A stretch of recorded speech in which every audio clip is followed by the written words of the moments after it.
बिस्मिल्लाहिर्रहमानिर्रहीम। आप देख रहे हैं डायलॉग। मैं हूं रब नवाज बाजवा।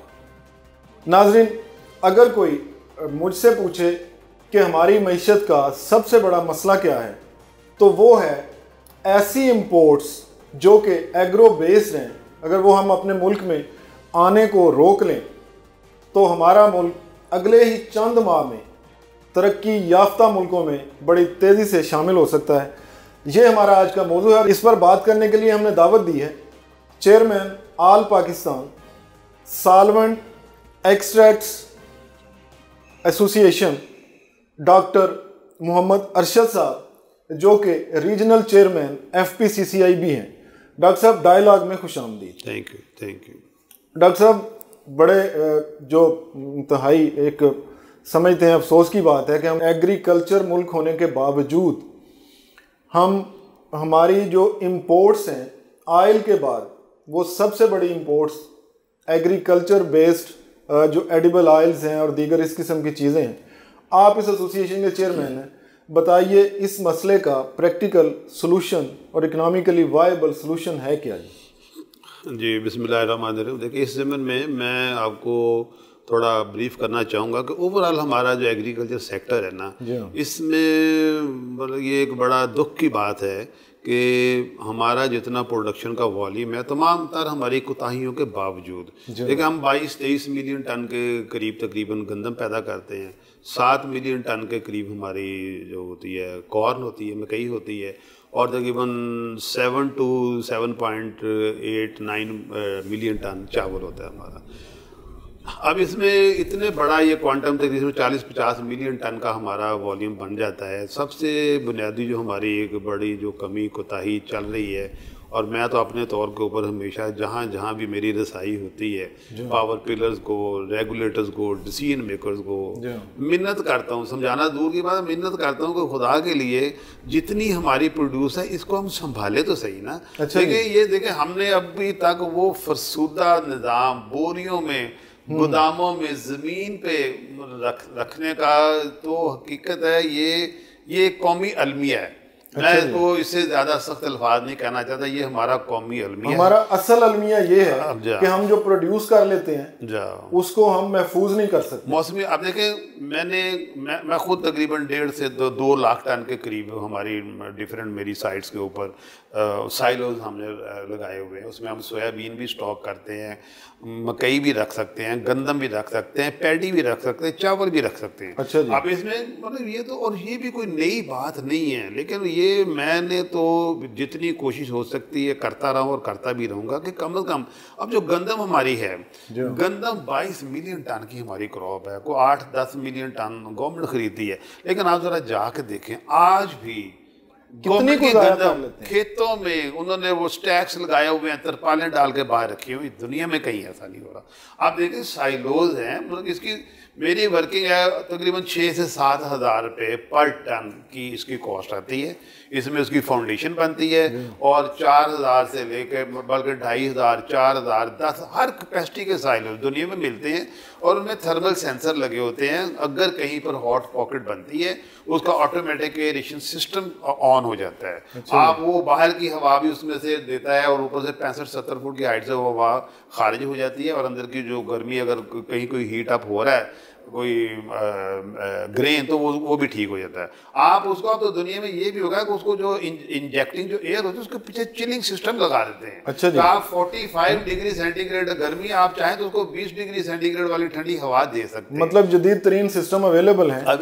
लेकिन देखिए, इस तरह वॉर नहीं किया जा रहा, और हम कितने बिलियंस ऑफ डॉलर जो है उसकी अनएस्टिमेटेड क्वांटिटी की हमारी गंदम जो है वो ख़राब होती है, इंसेक्ट खा जाते हैं, रेन हिट हो जाती है, ख़राब हो जाती है, और उसके बाद फिर हम उसका इंपोर्ट के पैसे। डॉक्टर साहब, ये भी बताइए कि हम कितनी इंपोर्ट्स करते हैं एग्रो बेस जो हैं, जिनको हम बिल्कुल कम अज़ कम कर सकते हैं? देखिए, जो अब गंदम को मैं सम अप कर लूँ, गंदम का मैं ये समझता हूँ कि हमारा अलमिया ये है कि गंदम तो अगर हम सही तरीके से स्टोर करें, प्रोक्योरमेंट का और स्टोरेज का सिस्टम सही रखें, तो हम तो गंदम एक्सपोर्ट कर सकते हैं, और पिछले 1.5-2 साल पहले हमने की भी है। डॉक्टर साहब, यही तो होता है, किसान बेचारा कभी वो प्राइस इसलिए नहीं उसको मिलती कि प्रोडक्शन ज़्यादा हो गई है, और कभी उसके घर से जब गंदम चली जाए तो मार्केट अब देखें अब दुगनी के करीब प्राइस हो चुकी है। नहीं, ये जो है ना गंदम का प्राइस का तो एक अलग फैक्टर है। मैं तो आपको वो माइनर चीज़ें बताता हूँ। मेरा एक्सपीरियंस है 40 साल का, एग्रो बेस्ड चीज़ों से मैं डील करता हूँ जनाज से। आप ये देखें कि गंदम की जब फसल आती है तो ज़मींदार बेचारे के लिए, काश्तकार के लिए, बेचारे के लिए तो गवर्नमेंट का बारदाना हासिल करना एक मुहिम बनी होती है। जबकि अगर आप देखें, आप उसका बजट कह दें, मैं कहता हूँ करोड़ों नहीं अरबों रुपए का वो बारदाना होता है, जिसको हम अवॉइड कर सकते हैं कि साइलोज के लिए आपको इवन वो जूट बैग भी नहीं चाहिए, वो पीपी बैग भी नहीं चाहिए, आप डंपर सिस्टम रखें। डंपर में आप देखें, मैं बहुत मेरे दुख से ये कह रहा हूँ कि देखें जिम्मेदार हमारे बेचारे सादा काश्तकार होते हैं, पढ़े लिखे बेचारे नहीं होते। आप देखें कि 9-10 मिलियन टन जो गवर्नमेंट गंदम खरीदती है, कभी जरा उसके वजन करने का निज़ाम तो चेक करें जाके आप।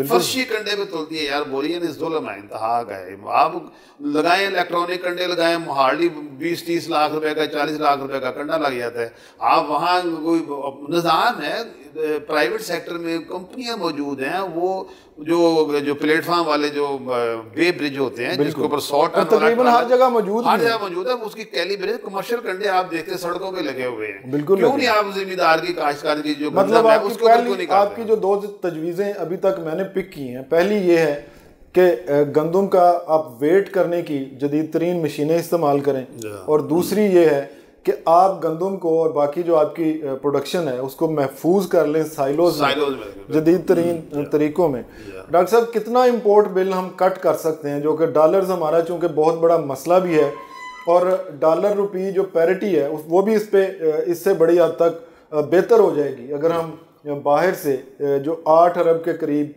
इंपोर्ट करते हैं एग्रीकल्चर प्रोडक्ट्स की, और वो प्रोडक्ट्स हमारा किसान, क्या ख्याल है आपका? आप तो खुद प्रैक्टिसिंग आपकी बहुत सारे शोबों में है, तो ये बताइए क्या हमारे फार्मर इस काबिल हैं कि वो इतनी प्रोडक्शन उन चीज़ों की हमें दे सकें, जैसे कि सोयाबीन आप इंपोर्ट भी करते हैं और प्रोड्यूस भी आप करते हैं, तो क्या कहते हैं आप इसमें? ये देखिए, ये जो है ना जो ऑयल सीड्स होते हैं, इनकी थोड़ी सी जो है ना जो इसकी कॉम्पोजिशन है, केमिस्ट्री है, फिजिकल इनका जो टेक्सचर होता है, सेंसिटिविटी होती है, वो गंदम से थोड़ी डिफरेंट होती है। अच्छा जी। अच्छा, इसमें ये है कि ये मैं आपको बता दूं कि जितने भी ऑयल सीड होते हैं ना, उसमें सनफ्लावर सीड शामिल है, कैनोला है, हमारी सरसों है, सोयाबीन है।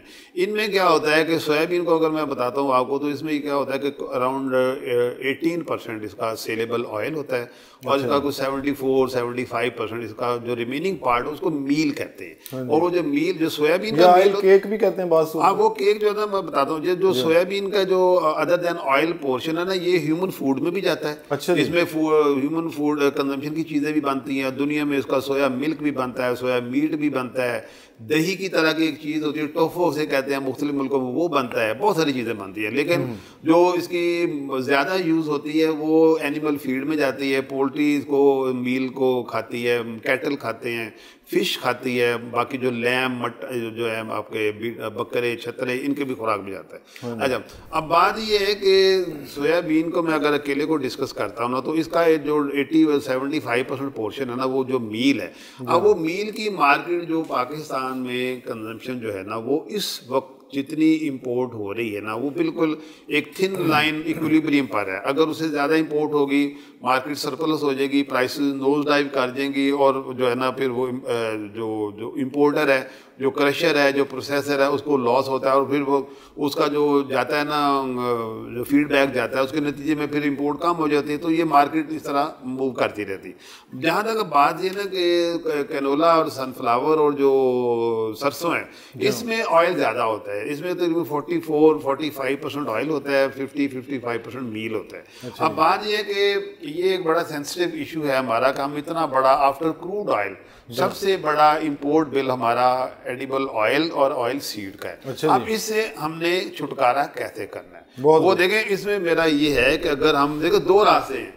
एक रास्ता ये है कि हम कहते हैं इंपोर्ट फौरन बंद कर दें। अच्छा, और लोकल ग्रो को आप प्रमोट करें, एजुकेट करें, पब्लिक उनको आप इश्तहारी मुहिम चलाएं। इनकलाबी कदम हो गया। अब वो होगा, अब उसका नतीजा क्या होगा कि उसका नतीजा एकदम ऑयल भी शॉर्टेज आ जाएगी, और फिर ऑयल अगर जो आज 200 रुपए लीटर बिल कर रहा है, हो सकता है 1000 रुपए भी। और माफिया पहले ही बड़े तगड़े हैं, पहले देखो बड़े तगड़े हैं, वो मार देंगे सब। अब इसमें देखिए, इसमें एक ग्रेजुअल ट्रांजिशन की जरूरत है काबिल अमल। वो ये है कि इंपोर्ट जो है ना ये अभी जारी रहे। अच्छा जी। लेकिन अब इसके जो अब सोयाबीन की मैं स्पेशली बात करता हूँ क्योंकि सोयाबीन बड़ी इसमें सोयाबीन है सबसे, सोयाबीन सबसे बड़ा ऑयल सीड है दुनिया में इस वक्त जो है ना, ये तकरीबन जो हम इंपोर्ट करते हैं ना। अच्छा, अब इसमें ये है कि लोकल अगर हमने क्रॉप सोयाबीन की डेवलप करनी है ना, उसका भी मरहलावार इस तरह होगा कि हम पहले जो सोयाबीन मील है ना, इसकी हम एक्सपोर्ट मार्केट डेवलप करें। अच्छा, और उसके एक्सपोर्ट के रास्ते में जो रुकावटें हैं वो हमारे ड्यूटी स्ट्रक्चर है, उसको हम सोयाबीन मील एक्सपोर्ट फ्रेंडली बनाया जाए। अच्छा, ये मैं इसलिए कह रहा हूँ, देखिए जब आप जाएंगे ना ग्लोबल मार्केट में, बिल्कुल ग्लोबल मार्केट है इसकी तकरीबन 450 प्लस माइनस मिलियन टन की मार्केट है। अच्छा, जब उस मार्केट में हम जाएंगे ना तो फिर मैं कहता हूँ कि then sky will be the limit. आपका वॉल्यूम इतना बड़ा हो जाएगा, जितना मर्जी इंपोर्ट करें, जितना मर्जी एक्सपोर्ट करें। अब उसका फायदा ये होगा, वो मैं इसलिए कहता हूँ कि पहले मील की एक्सपोर्ट मार्केट डेवलप किए बगैर अगर हमने यहाँ सोयाबीन की काश्त शुरू करा दी और वो मंदे का शिकार हो गई, जो कि वो अक्सर हो जाता है, जो हो जाता है, तो सनफ्लावर ग्रोअर जब सनफ्लावर ग्रो करता है, जब सोयाबीन करता है, वो पिट जाता है, वो कहता है यार दोबारा मैं जिंदगी में कभी ये हम ना प्रैक्टिकली कर चुके हैं। मैं अपनी इंडस्ट्री की बात कर रहा हूँ, सॉलिड इंडस्ट्री की बात, जो पाकिस्तान ऑयल डेवलपमेंट बोर्ड है, हमने मिल के ना तो 2008 की मेरा ख्याल ये बात है, उस वक्त हमने कैनोला, सरसों, कैनोला और जो है ना सनफ्लावर की लोकल क्रॉप, वो उस वक्त पाकिस्तान की रिकॉर्ड क्रॉप थी। मेरा ख्याल है it went up to 1.2 million ton, मेरा जहाँ तक मुझे याद पड़ता है। अच्छा, वो लेकिन हुआ क्या, अब क्योंकि उसकी मील की हमारे पास डोमेस्टिक मार्केट के अलावा कोई एस्टेब्लिश्ड एक्सपोर्ट मार्केट नहीं थी। मील का रेट गिरा तो सीड का रेट गिर गया, सीड का रेट गिरा, फार्मर को नुकसान हो। उसके बाद 5 साल फार्मर कभी करेंगे तो फार्मर नहीं कभी नहीं जाएगा उस तरह। वो डॉक्टर साहब, ये हमारे पास एनिमल्स तो बहुत ज़्यादा हैं, लाइफ स्टॉक का बहुत बड़ा सेक्टर है, पोल्ट्री का बहुत बड़ा सेक्टर है, फिर भी हम उसकी जो केक्स हैं, जो उसकी एक्सट्रैक्ट्स हैं, जो मील है, हाँ, उसका हम यूज़ क्यों नहीं कर सकते? उसमें उसके एक ना देखिए कुछ चीज़ें होती हैं, वो उसका ना हिस्टोरिकल ट्रेंड होता है। पाकिस्तान में जो कैटल फील्ड है ना, जितने लोग भी घरों में दूध वाले जानवर रखते हैं ना, उनका एक ट्रेडिशनल हिस्टोरिकल ट्रेंड है, उनका एक लाइकिंग है, वो they rely 90% of our cattle keeper, वो ना जो कॉटन सीड केक है ना, वो उसके ऊपर रिलाई करते हैं, बहुत खाल बनौला जिसे कहते हैं, वो उससे डिविएट नहीं होते। अब थोड़ा थोड़ा होना शुरू हुए हैं, लेकिन मैं ये कहना चाह रहा हूँ कि अगर हमने जो मिलियंस ऑफ टन्स में जाना है ना, जैसे देखा ना हम 22 मिलियन टन, मैं ये कहता हूँ कि अगर हम 22-23 मिलियन टन, 25 मिलियन टन तक अगर हम गंदम पैदा कर सकते हैं, तो हम 8-10 मिलियन टन सोयाबीन भी पैदा कर सकते हैं। लेकिन उसके लिए हमारे पास पहले सोयाबीन मील की एक्सपोर्ट मार्केट होगी, तो ये क्रॉप यहाँ शुरू होगी और बड़ा। देखो उसमें देखो जरूरत क्या है, अब देखो उसमें रुकावटें क्या है। जब मैं कहता हूँ ना कि export friendly soybean meal export friendly policy, अब उसमें रुकावटें क्या है? सबसे पहली रुकावट जो है ना, वो जो है ना अल्लामा इकबाल का शेर है ना कि आईने नौ से डरना, तर्ज़े कोहन पे अड़ना, मंजर यही कठिन कौमों की जिंदगी में। और ये अभी तक हम इस मैं कहता हूँ शेर की हदूद के अंदर ही कैद है, बाहर नहीं निकल पाए। अब देखिए दुनिया सारी में हर ग्रेन, हर ऑयल सीड में इतनी ज़्यादा रिसर्च हो रही है, जिसको देखिए रिसर्च जो होती है ना, नस्लें तैयार करने के 2 तरीके होते हैं। एक तो होता है कि बायोलॉजिकल फिनोमेना, ठीक है जी, एक फसल आपने तैयार की, उसमें से आपने अपने प्लांट सिलेक्ट किए और उसके बाद अगली नस्ल वो ये बड़ा लंबा प्रोसेस होता है, 8-10 साल लगते हैं एक वैरायटी इवॉल्व करने में। लेकिन देखें ना हर दुनिया में हर शोबे में तरक्की हो रही है, तो ब्रीडिंग जेनेटिक में जेनेटिक इंजीनियरिंग साइंस आ चुकी हो, ये आज की नहीं दुनिया में 40 साल से आई हुई है। अब दुनिया में जो जेनेटिकली इम्प्रूव्ड वैरायटीज हैं, हमें उनकी पाकिस्तान में इजाजत देनी चाहिए।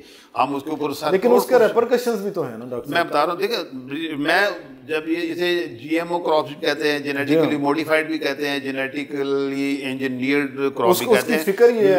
मैं खुद गया था अमेरिका में, मैंने अमेरिकन जो जेनेटिस्ट है, मैंने उन्हें पूछा, मैं खुद भी वेटरनरी हूँ, थोड़ा बहुत नॉलेज जेनेटिक्स का मेरा है, तो मैंने फिर अमेरिकन जो साइंटिस्ट थे, जेनेटिस्ट थे, मैंने उनको कहा यार मुझे थोड़े बेसिक एजुकेट तो करें ना, इसका फ़र्क क्या है और क्यों इसके ऊपर इतनी ह्यू एंड कराई होती है। पहली बात तो मैं ये बता दें कि आप साइंस को पहले एक सेकंड के लिए एक साइड पर रख दें।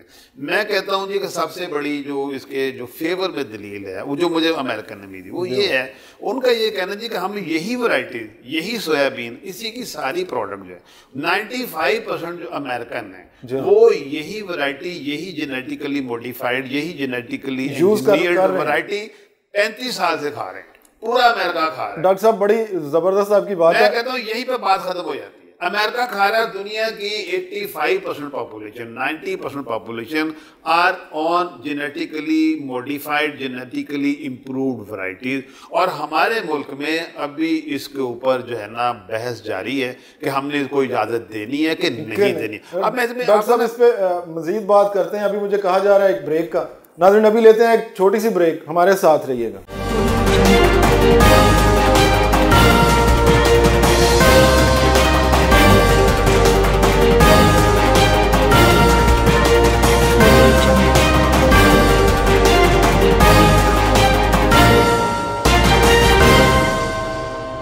वेलकम बैक नाज़रीन।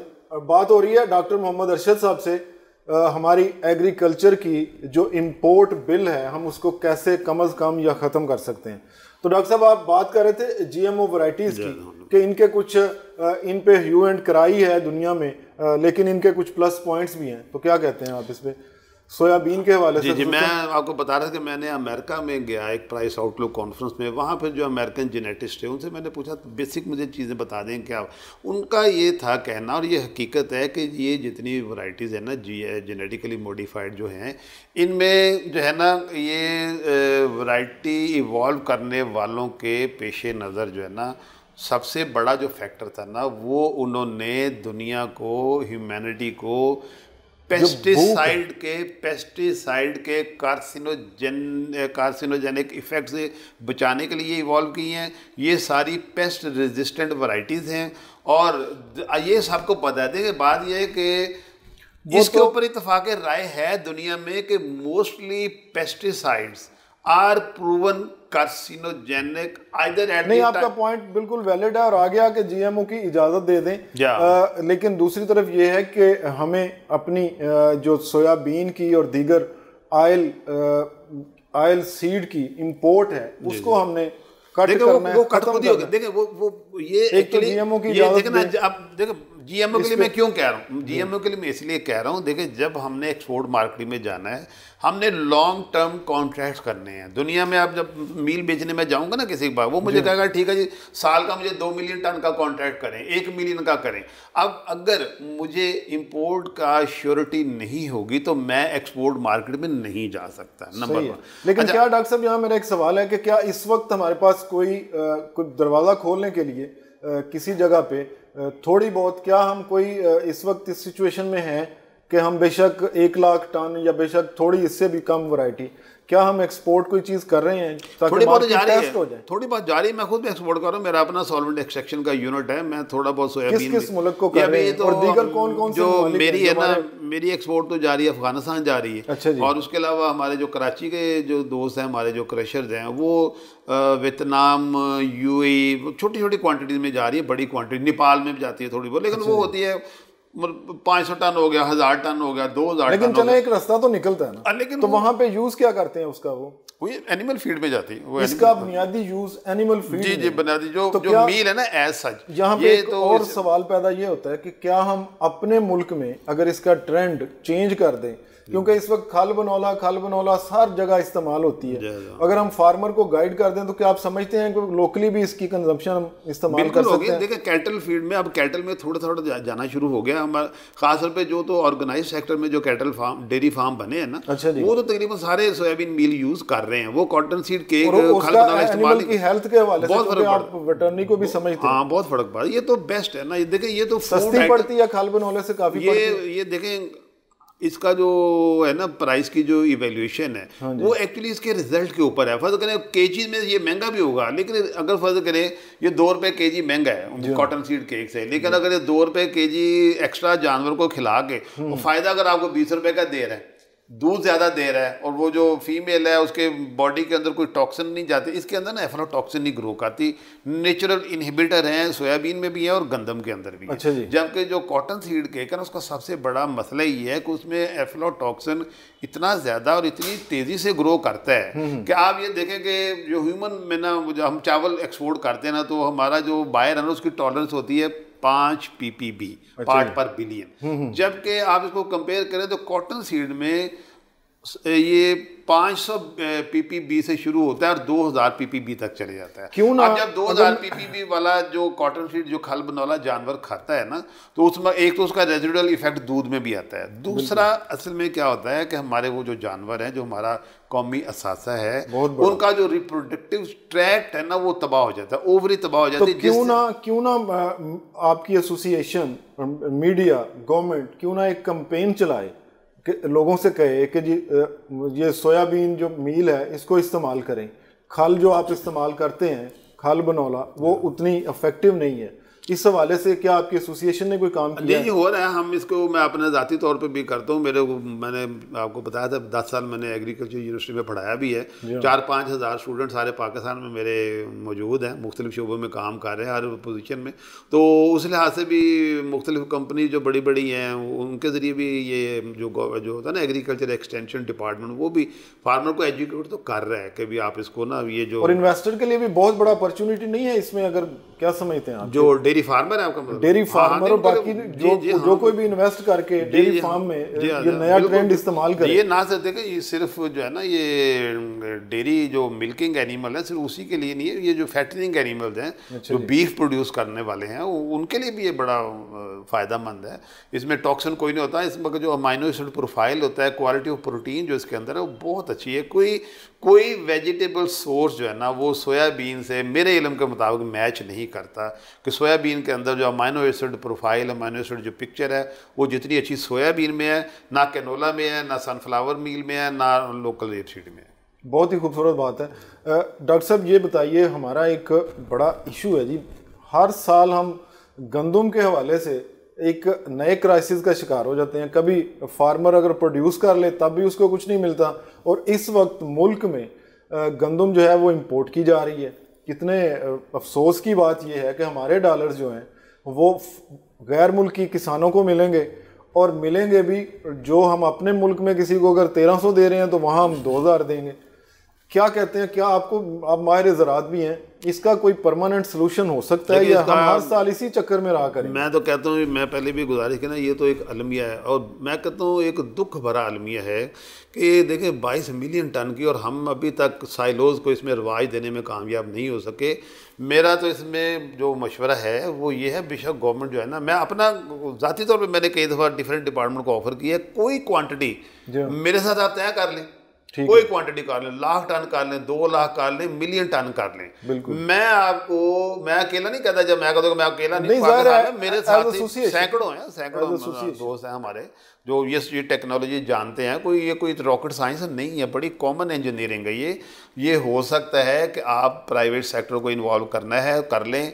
आप गंदम जो है ना, स्टोरेज के लिए बजाय ये फरसूदा गोदामों में, पता नहीं, आप तो 250 रुपये की जूट की बोरी है इस वक्त, वो करोड़ों अरबों रुपया गवर्नमेंट को, उसमें करोड़ों रुपया तो मार्कअप बारदान की मद में गवर्नमेंट को पे करना पड़ता है। आप प्राइवेट सेक्टर को इन्वॉल्व करें, आप बड़े फूल प्रूफ कॉन्ट्रैक्ट कर लें। मैं कहता हूँ जी, अगर साइलोज मैं लगाता हूँ ना, मैं गवर्नमेंट को कोई भी क्वांटिटी विद दिस गारंटी कर सकता हूँ, कैरी कर सकता हूँ, स्टोर कर सकता हूँ कि with zero loss, zero weight, zero shrinkage, dry matter basis पे। मैं फर्ज करें ड्राई मैटर, मैं कहता हूँ फर्ज करिए एट द टाइम और रिसीट 12% अगर गंदम में मॉइस्चर थी ना, उसका ड्राई मैटर था 88%। मैं 88% dry matter without giving any shortage मैं गवर्नमेंट को दे सकता हूँ। आप उसका जो जितना, मैं तो यहाँ तक कहता हूँ, जो आपका किराया खर्च आता है ना, जो आपका एडमिनिस्ट्रेटिव एक्सपेंसेस आते हैं, वही दे दे प्राइवेट सेक्टर, उस पर भी आपको गंदम की स्टोरी दे देगा। आपकी ज़ीरो लॉस होगा, ज़ीरो स्पॉइलेज होगी, ज़ीरो पिलफरेज होगी। और ये जगह ओपन रखना, ये जैसे गंजियाँ कहते हैं, वो स्टैग लगाना, दैट इज मतलब जुल्म है। कितना को लॉस हो रहा है आपके ख्याल में? आपकी कोई स्टडी हो? अनएस्टिमेटेड। ह्यूज लॉस है, बहुत लॉस है। मैं आपको बताता हूँ, मैं आपको अपनी कॉमन ऑब्जर्वेशन बताता हूँ, नाम लेना मुनासिब नहीं है। नहीं जाहिर है, हम किसी को टारगेट करना मकसद बिल्कुल मकसद। एक ये कोई बात है 4 साल पुरानी बात है। अच्छा जी। तो उस वक्त जो अथॉरिटी थी ना, मैंने उनको ये कहा जनाब आप यूं करें कि जो आपने गोदामों में रखी हुई है ना, मैं खुद जाता एक दफ़ा गया, मैं देखा तो आप खुद जाके देखें, आप गंदम के गोदामों का ये कॉमन व्यू है कि आपको बोरियों को जाले लगे हुए नजर आएंगे। जाले तब लगते हैं जब उस बोरी को 6-6 महीने साल हाथ नहीं होता। क्या देखें, उसमें मैं बड़ी बारीक सी बात बता दूँ। देखिए जो पल्लेदार होता है ना, पल्लेदार की साइकी होती है कि वो ना घुटना टेक के ना, जो ज़मीन से चौथी बोरी होती है 5वीं उठाता है, चौथी बोरी जब तक उसके ऊपर कोई खड़ा ना ये भी उठाओ, ये वो नहीं उठाता, मतलब वो छोड़ देता है। होता क्या है कि वो जो 1 2 3 4 बोरियां ना नीचे वाली वो पड़ी रहती है, उस ऊपर वाली रिप्लेस हो जाती है, नई आई थी वो पड़ी।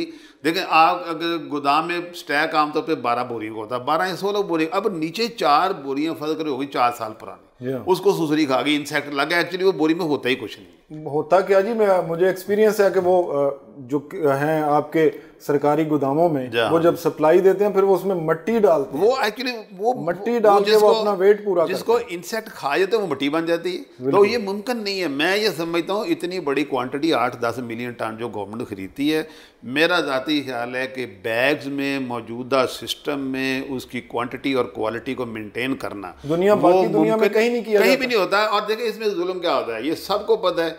मैं कहता हूँ मेरी किसी से कोई पुरखाश नहीं है ना, मैं इसमें मेरा कोई लालच इसमें, मैं ये सिर्फ कौमी मुफाद में ये बात कर रहा हूँ।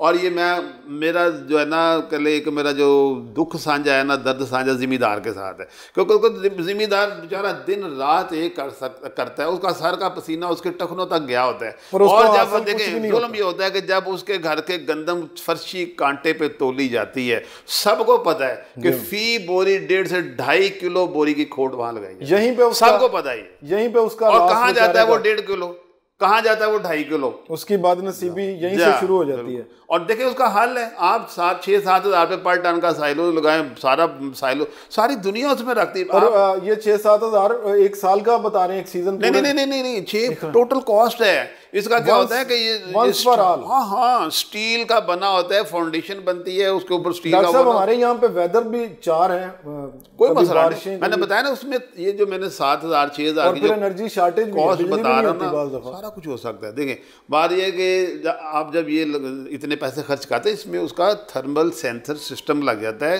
थर्मल लीड्स वो साइलों के अंदर हैंग कर रही होती हैं, कहीं भी हॉट पॉकेट बनती है, दाना अगर गर्म होता है गंदम का तो बाहर फैन लगे, इंजेक्टिंग फैन लगे होते हैं, वो उसी वक्त चल पड़ते हैं। डॉक्टर साहब वक्त महदूद है, सिर्फ ये बता दें कि ये जो शुगर इंडस्ट्री का क्राइसिस है हमारे मुल्क में इस वक्त खासा बड़ा इशू बन चुका है।